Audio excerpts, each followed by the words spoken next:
제34일차 박근혜 대통령의 인신감금 옥중투쟁 804일째입니다.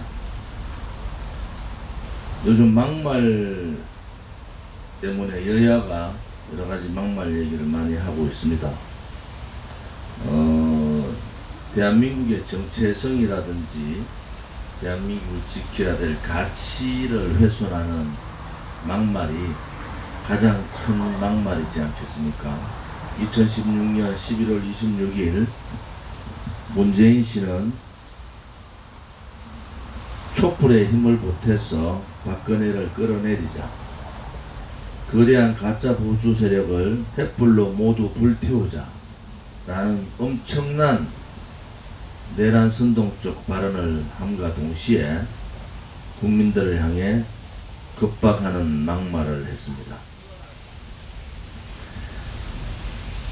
2017년 9월 18일 능라도 체육관에서, 평양의 능라도 체육관에서 문재인은 300만 명을 굶겨 죽이고 2300만 명의 북한 주민의 세계에서 가장 인권 탄압을 받고 있는 북한 주민 앞에서 어려운 시절 민족의 자존심을 지키며 스스로 일어나고자 하는 불굴의 용기를 보았다고 있을 수 없는 대한민국의 대통령이라는 자가 해서는 안 되는 말을 했습니다. 그것은 북한에 대한 항복 선언과 같은 겁니다. 또한 김정은 위원장과 나는 북과 남 8천만 결의 손을 굳게 잡고 새로운 조국을 만들어 가자고 했다고 합니다. 그들이 말하는, 문재인 씨가 말하는 새로운 조국이 바로 지금의 자유민주주의 침탈, 시장경제 침탈, 체제를 바꾸고 역사를 뒤집는 그러한 새로운 조국인가 물어보지 않을 수가 없습니다. 막말에 끝이 없습니다. 대한민국의 정체성에 대한 이러한 막말을 뱉고 있는 문재인 씨가 지난 10일 제32주년 맞는 60 항쟁 기념사를 통해서 좋은 말을 골라 사용하는 것도 민주주의의 미덕이라고 또다시 내로남불식 발언을 합니다. 민주주의의 미덕은 자유민주주의 가치를 지키는 것이 미덕입니다. 그런데 6월 6일 현충일에서 김원봉 도발을 한 문재인 씨가 할 수 있는 말이 아니라고 봅니다.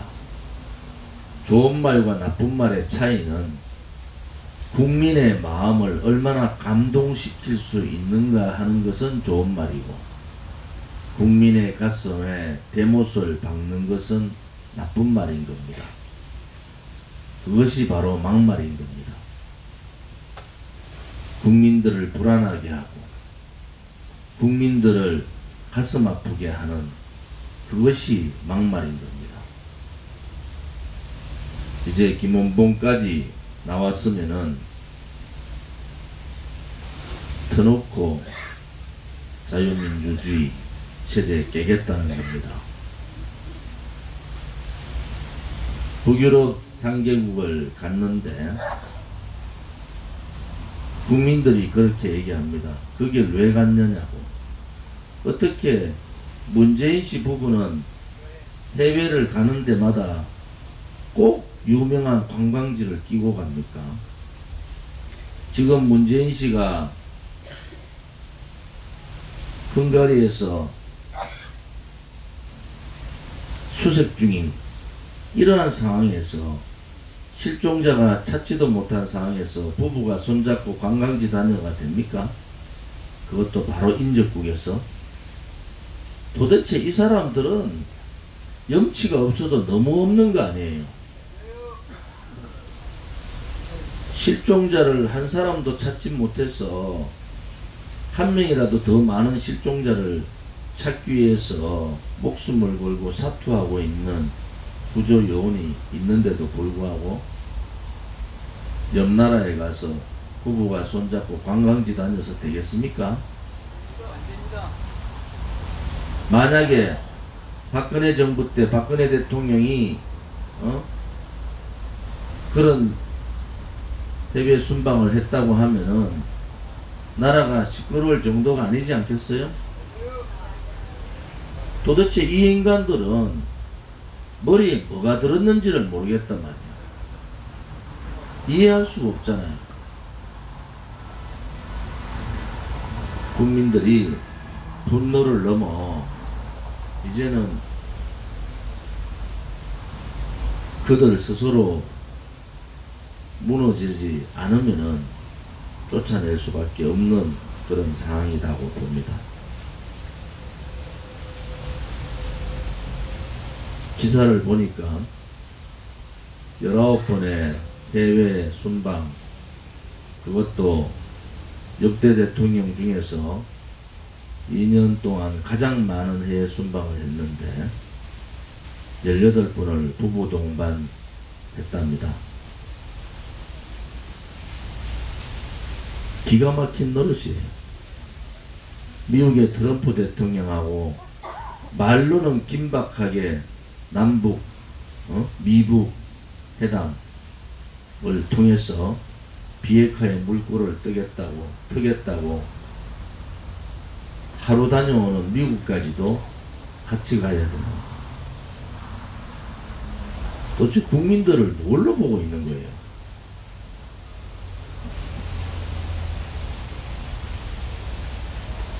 가슴이 무너집니다. CSIS라고 국제전략연구소 워싱턴 싱크탱크가 있습니다. 마키나 연구원장이 한반도의 정세를 얘기하면서 박근혜 대통령에 대해서 불굴의 의지를 가진 강한 대통령이었고, 만약 탄핵이라는 사건이 없었으면 트럼프 대통령과 동아시아의 질서를 확립했을 것이다 라고 얘기했습니다.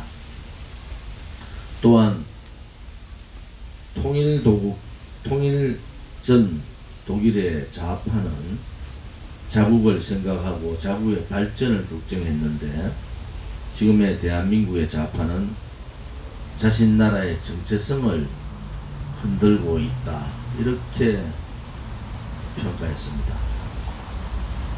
제가 지난번 보수 대연합, 미국이나 일본 대표들 데니 슈나이더와 아에바 대표, 또 고등청을 만나서 느낀 점은 이게 미국의 사회의 지식인들이 이 문재인 정권에 대해서 이제는 그들의 실체를 다 알게 됐구나 라는 생각을 합니다. 더 이상 기대하지 않는다는 느낌을 많이 받았고, 그들의 요구사항은 이 문재인 좌파 독재정권, 소위 말하는 지금의 국제정세를 전혀 읽지 못하고 김정은 바라기만 하고 있는 이 독재정권에 한국의 야당이 투쟁을 하기를 바란다는 그러한 메시지를 서로 주고받았는데, 지금의 자유한국당의 모습을 보면 한심하기가 거지가 없습니다.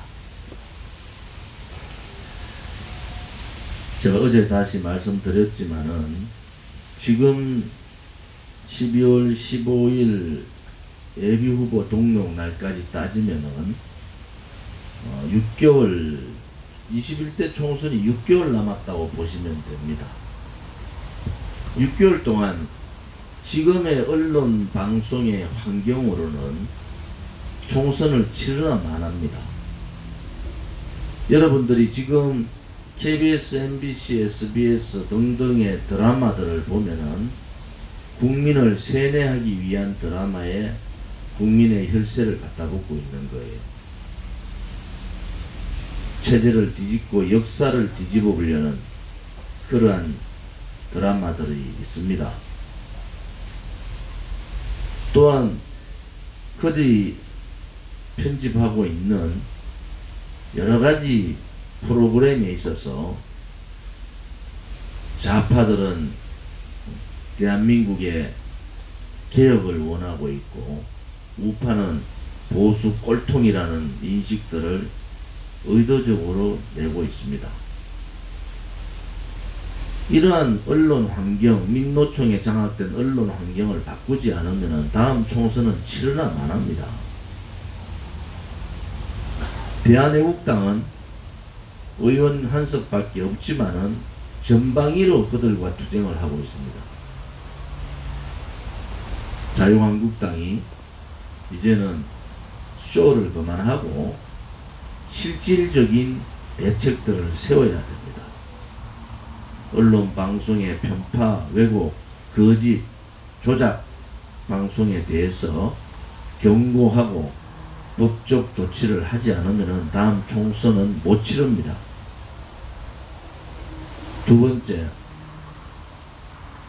그들이 800만 불을 주는 것은 800만 불, 그 돈의 800만 불의 문제가 아닙니다.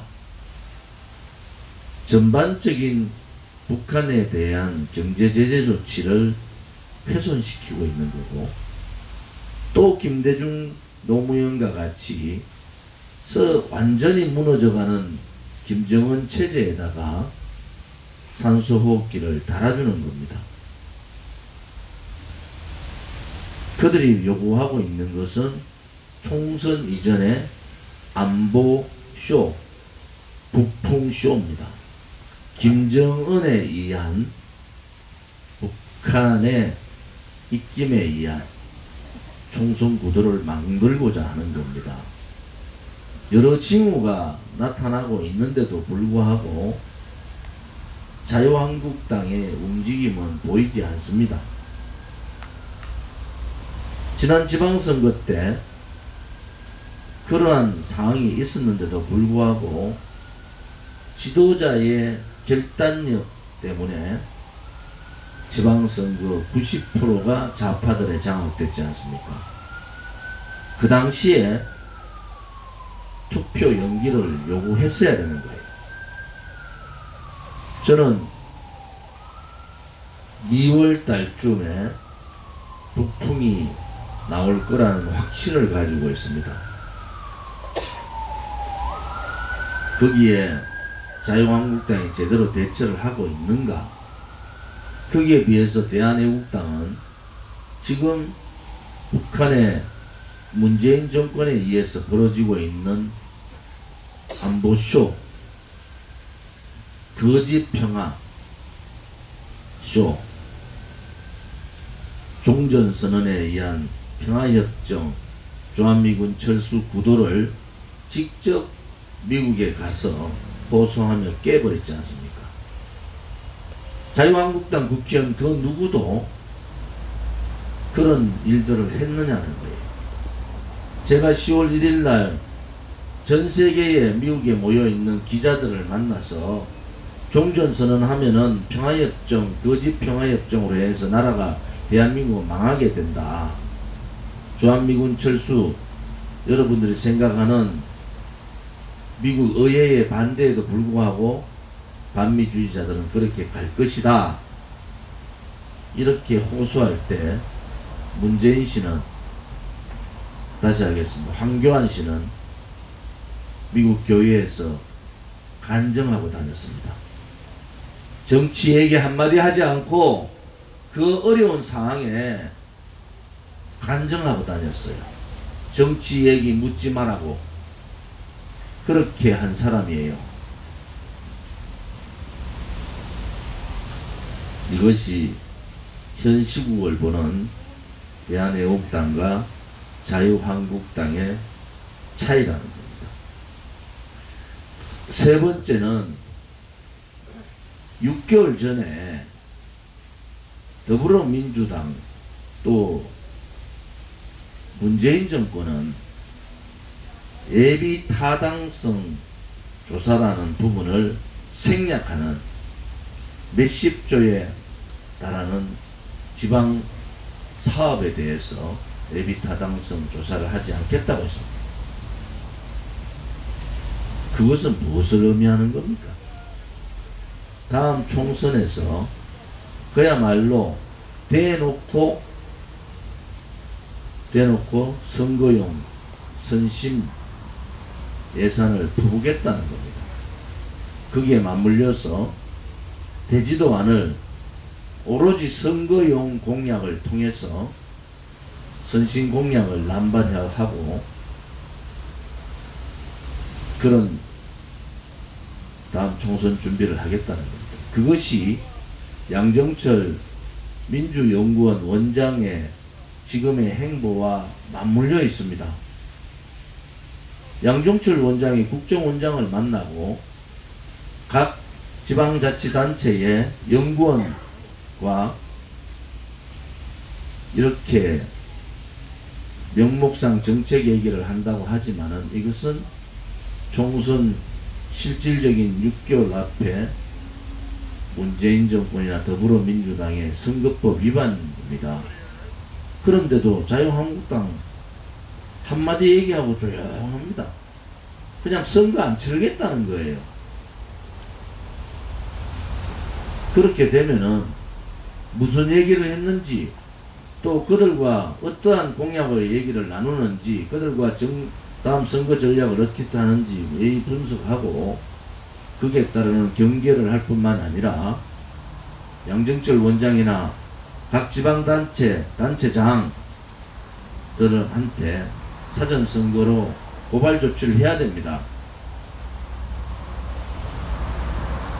그냥 빨간 옷 입고 카페트 깔고 쇼하면은 국민들이 표를 준다고 봅니까? 이 가장 악질적인 좌파 독재 정권 더불어민주당이 그냥 의회를 넘겨준다고 보십니까? 그래서 너무 안일한 그들의 모습을 보면서 야, 다음 총선은 끝났구나 라는 생각이 자꾸만 듭니다. 대한애국당이 이러한 것을 바로잡지 않으면 다음 총선은 끝났다. 네 번째가 통계 조작입니다. 그들이 얘기하고 있는 지금 발표하는 통계의 진실을 밝혀야 되는 거예요. 탄핵을 찬성했던 그리고 탈당해서 복당했던 김세연 같은 그러한 인간을 여의도 연구원장에 앉혀놓으니까 무엇을 하겠습니까?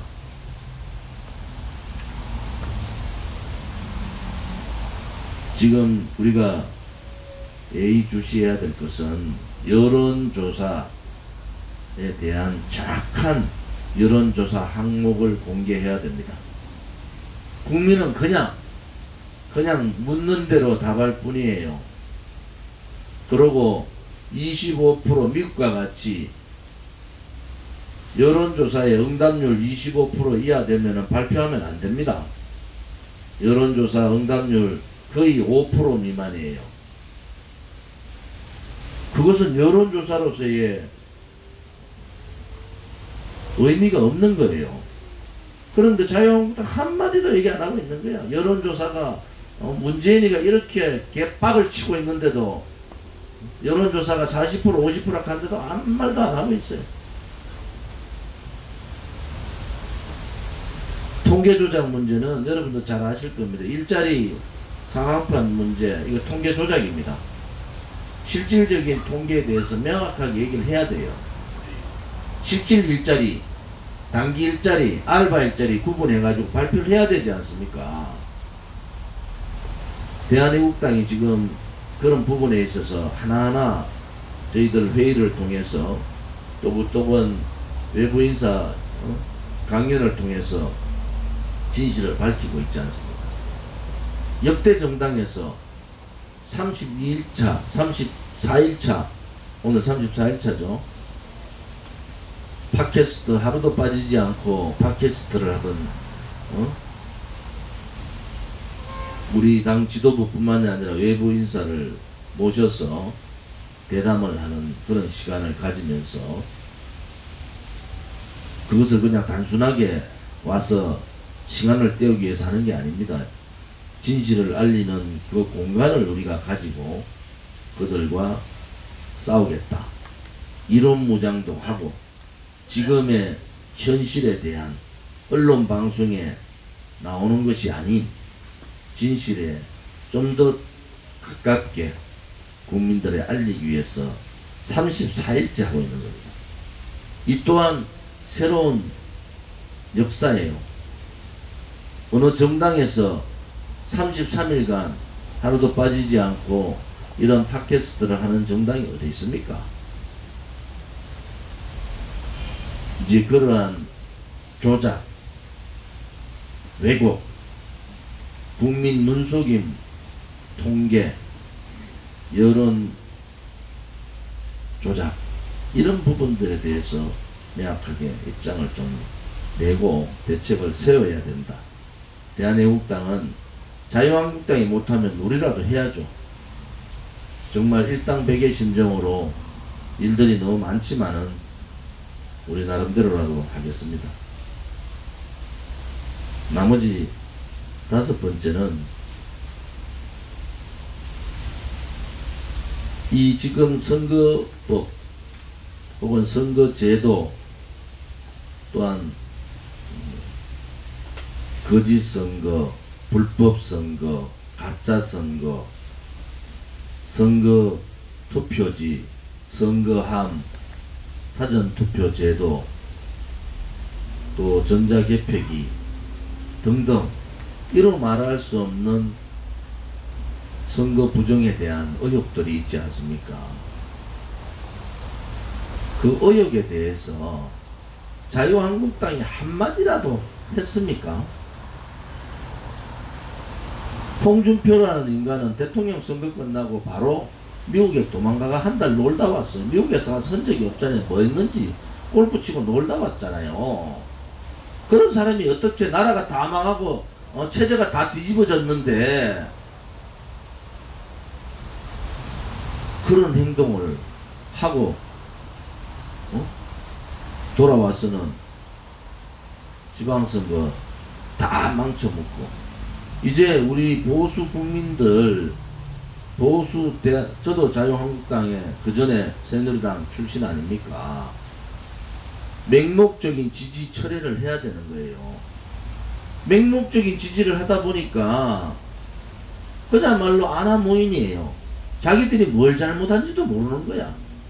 지금 이 시대에 이 시기에 무엇을 해야 되는지조차도 몰라요. 그냥 보수파리 하는 유튜버들이 떠들어 주니까 그것이 정답이냐.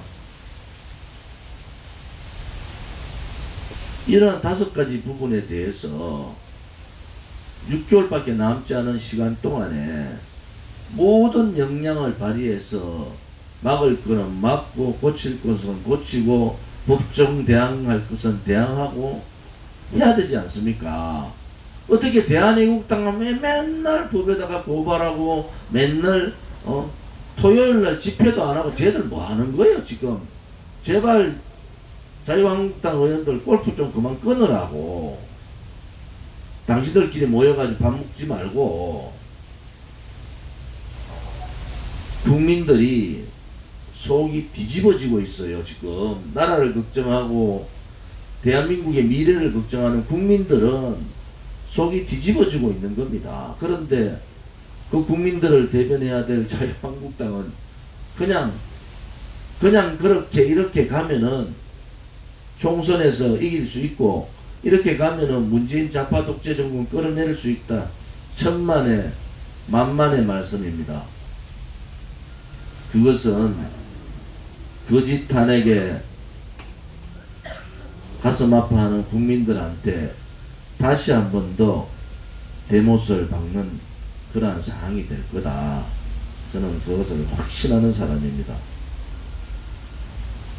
그래서 자유한국당 내에 지금 제가 말씀드린 이러한 부분에 대해서 당 지도부가 잘 모르고 벌써 당 지도부 옆에 황교안 옆에 아부나 하고 좋은 말만 하는 그러한 인간들이 다 포진대가 있다는 거예요. 박근혜 대통령한테 가장 혜택받은 자들이 그 옆에서 황교안에 기회되고 또 달콤한 얘기를 합니다. 또 박근혜 대통령 탄핵에 앞장서서 탈당했던 그러한 인간들이 국민을 무시하고 쇄신개혁을 얘기하고 있습니다. 확실한 쇄신개혁은 다른 것이 아닙니다. 2016년부터 지금까지 벌어지고 있는 박근혜 대통령에 대한 거짓 탄핵, 그 위에 벌어지고 있는 대한민국에 대한 체제 침탈, 역사 바꾸기, 대한민국 경제를 사회주의 경제화 시켜버린 그들의 악의적인 정책에 대해서 분명한 입장을 밝히는 겁니다. 문재인 정권과 싸우려면 싸워야 되는 거지. 그냥 어정쩡하게 가봐야 총선 치르고 나면은 문재인 좌파 독재 정권의 오중대 역할밖에 할 수가 없는 거예요. 이러한 엄중한 현실에 자유한국당에 기대를 걸었던 많은 우파 국민들이 등을 돌리고 있고, 그 울림이 홍문정 의원을 중심으로 많은 국회의원들과 우파 지식인들의 움직임이 나타나고 있습니다. 대한애국당은 좀 더 겸손하게, 좀 더 국민 앞으로, 좀 더 국가 민족 앞에 떳떳한 그러한 정당이 되기 위해서 당 지도부뿐만이 아니라 우리 당원 모두가 함께 투쟁하고 함께 해주실 것을 부탁드립니다.